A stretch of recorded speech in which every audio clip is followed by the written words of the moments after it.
నీకో విషయం తెలుసా? ఈ భూమి మీద ఎవరు నిన్ను ప్రేమించినా ప్రేమించకపోయినా, ప్రేమించినట్టు నటిస్తారు కొంతమంది. నిజంగా నువ్వంటే ప్రేమ ఉండదు వాళ్ళకి. కానీ నీ దేవుడు మాత్రం అలాంటోడు కాదు. నిన్ను ప్రేమిస్తున్నాను అని చెప్పిన దేవుడు శాశ్వత కాలం నిన్ను ఏం చేస్తాడు? ఆయన ప్రేమిస్తూనే ఉంటాడు. హల్లెలూయా.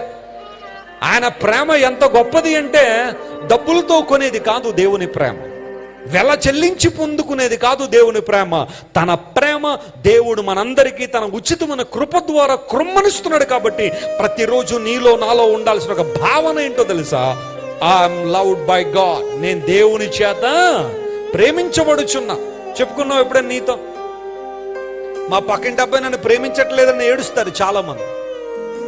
మా ఎదురింటి అబ్బాయి నన్ను చూడటం లేదని బాధపడతారు కొంతమంది. వాళ్ళ ప్రేమల కోసం వీళ్ళ ప్రేమల కోసం వెంపర్లాడుతున్న నీవు ఎప్పుడైనా దేవుడు నిన్ను ప్రేమిస్తున్నాడనే విషయం నీకు అర్థమైందా?